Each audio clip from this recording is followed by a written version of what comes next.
Why, hello there. By the way, I'm sure I'm getting like some light flare on these glasses, but deal with it. It's here. It's a studio effect. Let's look at it that way. Hollywood's calling. Okay, it's not calling. Well, maybe it is. It is calling. It's just not calling me yet. Anyway, it's been quite a packed week. Lots of props, lots of things to show you and talk about. So let's get right down to it.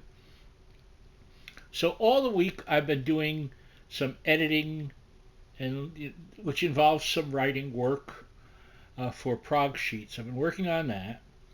I've also been bit by bit reading through this book, The Living Years by Mike Rutherford from the band Genesis. It's been very interesting, his view of things. Um, and a real eye opener to me in that, man, this guy loved drugs. Maybe he still does.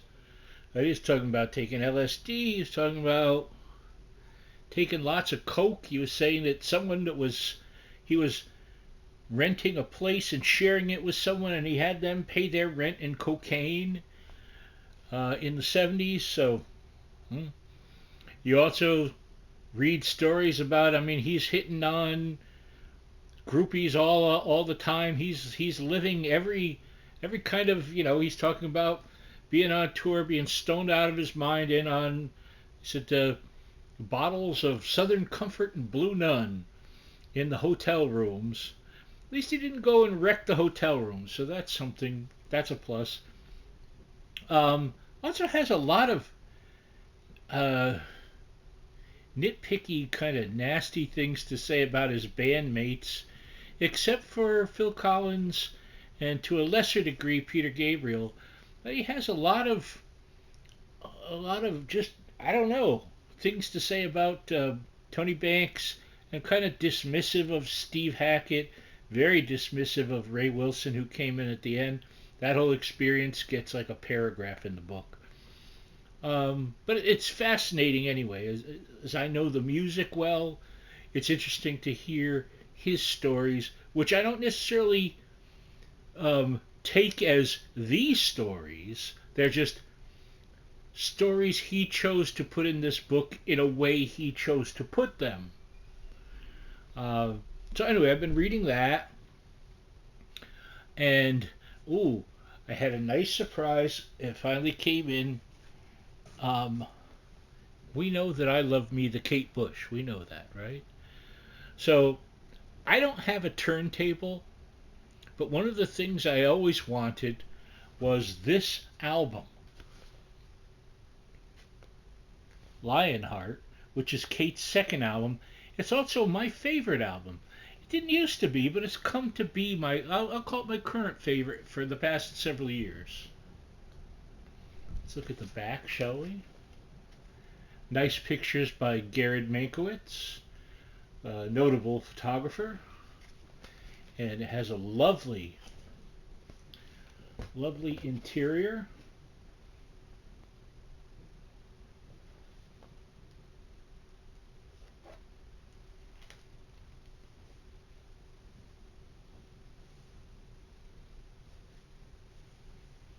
This is from the first U.S. pressing, which, even though the album was in 1978, it didn't get a U.S. pressing until 1984, amazingly.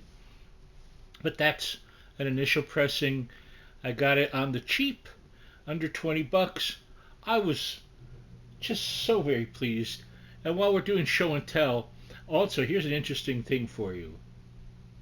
This is Prescription Murder, which is a 1963 play about Lieutenant Columbo. In fact, this play got made as one of the first episodes of the TV show.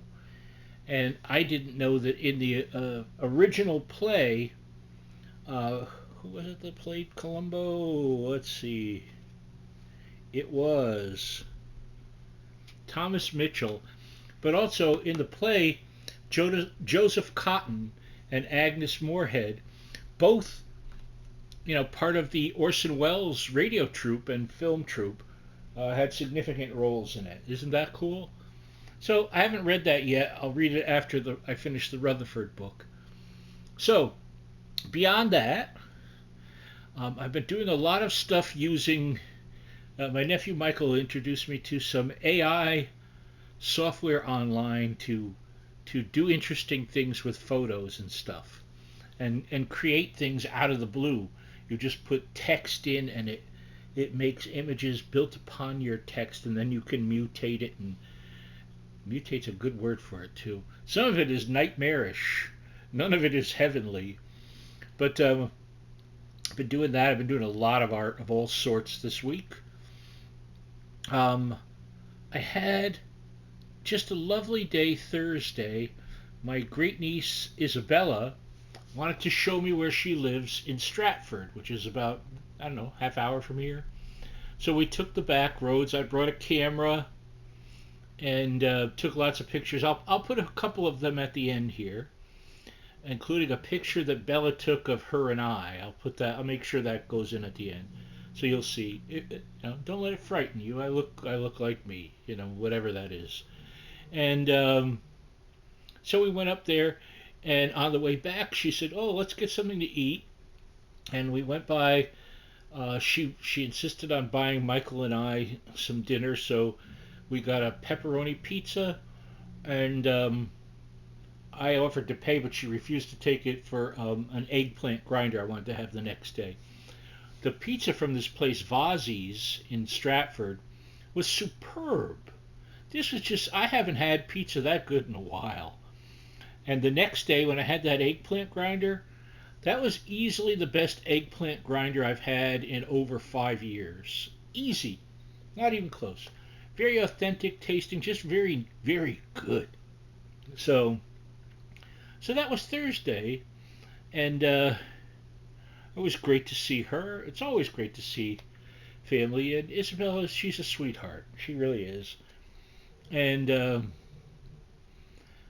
so speaking of, yesterday, Friday, I became a great uncle again, as my niece Candace had a baby boy named Aiden yesterday. I forget the weight. He's like baby weight. He looks like a baby. He looks just like it. I'll put a picture of that in there too. Boy, you're going to see a lot of pictures, so stick around at the end, okay? And thankfully things are okay, because she had a crisis. She was bleeding way too much. She lost a lot of blood. They had to do some emergency surgery. And it said it was a little touch and go, but she's okay now. So thankfully she's okay. The baby's fine. Here I am. I'm waving. I'm going to make some penne alla vodka in a little while. And there's a lot going on this week. You know what I'm saying? Quite a bit. So I hope you're all doing well. I'm peeping through the glasses. Peeping through the knot hole in Grandpa's wooden leg. I hope you're doing well. I love you. I will see you next week. Bye for now.